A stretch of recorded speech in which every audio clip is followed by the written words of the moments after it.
Estás escuchando un devocional del reto Mujer Verdadera 365 cronológico.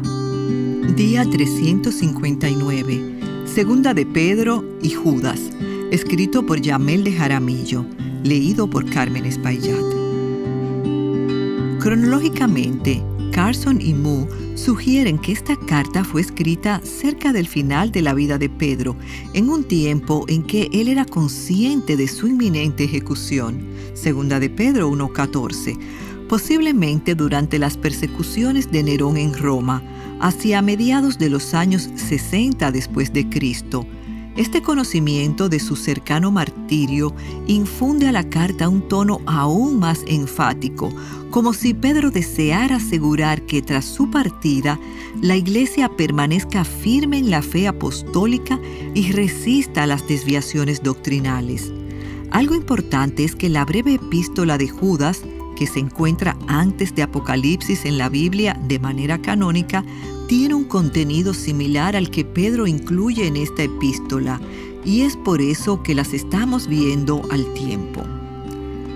Esto ha llevado a los estudiosos de la Biblia a cuestionarse si Pedro tomó prestado material de Judas o si Judas utilizó el contenido de Pedro. Aunque nadie sabe con certeza cómo surgió esta coincidencia, ambos autores, Pedro y Judas, parecen haberse inspirado en una fuente desconocida para nosotros, y Dios lo inspiró así. Al iniciar su segunda carta, Pedro se identifica como siervo y apóstol. Este orden de presentación es notable y debería captar nuestra atención. Primero, se describe como uno que sirve a su Señor con disposición voluntaria, y luego como alguien enviado con la autoridad plena de Jesucristo. Esto nos invita a reflexionar sobre nuestras propias vidas y cuestionarnos si nuestro servicio a Cristo es lo que primero caracteriza nuestra manera de vivir.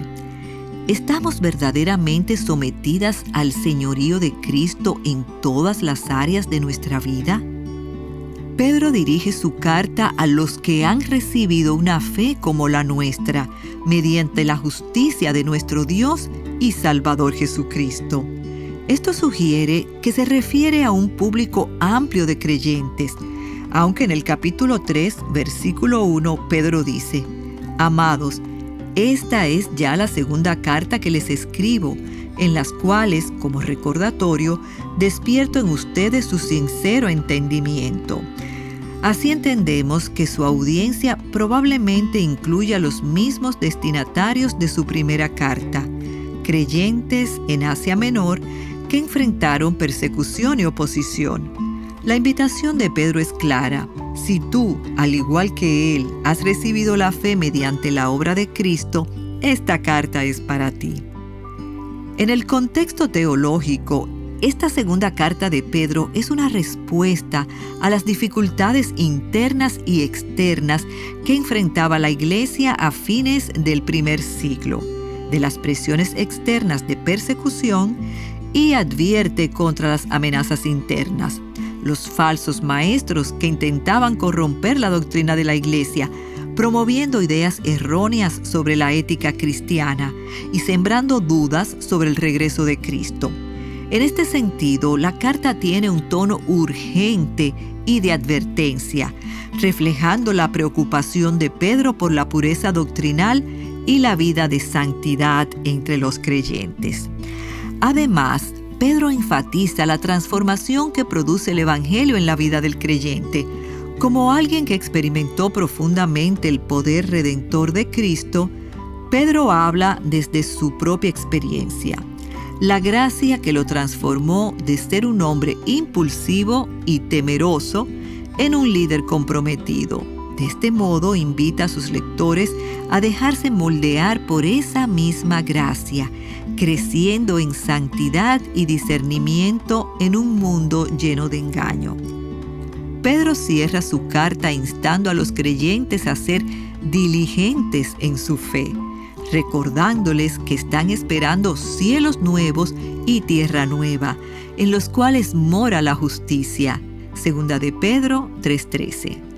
Así, esta carta es una advertencia y un recordatorio, no solo para los creyentes de aquella época, sino también para nosotros hoy, a perseverar en la verdad, a discernir la influencia de aquellos que intentan alejarnos de la fe y a vivir con la esperanza en la promesa de la venida de Cristo. Judas. En el contexto teológico y cronológico, Carson y Moo señalan que esta carta fue probablemente escrita en algún momento de los años 60 después de Cristo, cuando el cristianismo enfrentaba no solo persecuciones externas, sino también desafíos internos con la propagación de herejías. Judas está profundamente preocupado por la influencia de ciertos individuos que abusaban de la gracia de Dios y usaban la libertad en Cristo como excusa para vivir en pecado. Esta actitud se conoce como antinomianismo, una postura que negaba la autoridad de Cristo y desvirtuaba la verdadera libertad cristiana al justificar conductas inmorales. Judas, hermano de Jesús, es el autor de esta breve pero contundente carta dirigida a los cristianos. Nótese que su intención principal era escribirles acerca de nuestra común salvación, pero debido a los falsos maestros, entendió que era primordial exhortarlos a luchar ardientemente por la fe, recordándoles la importancia de defender las enseñanzas apostólicas ante la amenaza de desviaciones doctrinales. De esta manera los insta a permanecer fieles y advertirles de la falsa enseñanza que de manera sutil y astuta se habían infiltrado en las congregaciones. Entre las características de estos falsos maestros, Judas destaca que abusaban de la gracia de Dios, usaban la gracia como licencia para pecar y vivían en abierta rebeldía contra la autoridad de Cristo. Reclamaban revelaciones especiales, decían tener autoridad debido a revelaciones obtenidas en sueños, versículo 8, aparentando ser súper espirituales, aunque sus vidas estaban marcadas por la inmoralidad, el orgullo y la codicia. Judas los compara con los ángeles caídos que en su soberbia rechazaron la autoridad de Dios. Eran hipócritas y manipuladores. Estos individuos causaban división en la iglesia, engañando a las personas por dinero, siendo murmuradores, fanfarrones y aduladores para conseguir sus objetivos egoístas. Su influencia estaba causando estragos en las congregaciones. Judas advierte a los verdaderos creyentes, a los llamados, amados en Dios Padre y guardados para Jesucristo, acerca de estos falsos maestros y les exhorta a madurar en la fe. Los anima a la fidelidad, a la edificación mutua y a la oración. Les urge a caminar en el Espíritu en contraste con estos hombres que vivían para satisfacer sus deseos egoístas. Además, Judas los motiva a la compasión y ayuda a aquellos que son vulnerables en su fe, pero también a proceder con cautela para no ser arrastrados por el error. La carta culmina con una de las doxologías más bellas de las Escrituras, en la que Judas alaba a Dios, quien es poderoso para guardarnos sin caída y para presentaros sin mancha en presencia de su gloria con gran alegría. Esta advertencia es sumamente relevante para la iglesia actual.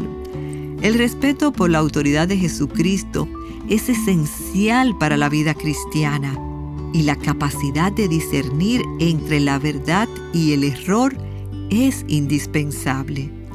Con la abundancia de maestros y mensajes en nuestros días, debemos estar vigilantes, nutrirnos de la palabra de Dios, orar y ejercitar el discernimiento.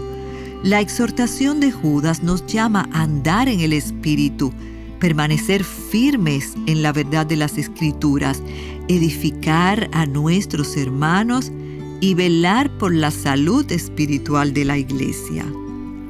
Para meditar, ¿de qué manera estoy cultivando un discernimiento sólido para reconocer y resistir las falsas enseñanzas?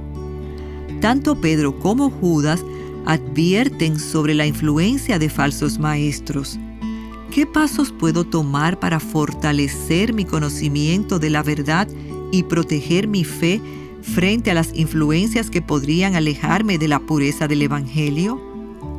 ¿Cómo me estoy esforzando en contender por la fe en mi vida diaria? Judas nos exhorta a defender activamente la fe cristiana. ¿Estoy compartiendo y viviendo el Evangelio con integridad y valentía, especialmente en situaciones donde la verdad de Cristo es desafiada o distorsionada? ¿Estoy realmente viviendo bajo la autoridad de Cristo en todas las áreas de mi vida? Tanto Pedro como Judas enfatizan la importancia de someterse al señorío de Cristo. ¿Hay aspectos de mi vida en los que estoy justificando mi conducta o dejando de lado su autoridad? ¿Cómo puedo rendir completamente cada parte de mí a su dirección y voluntad?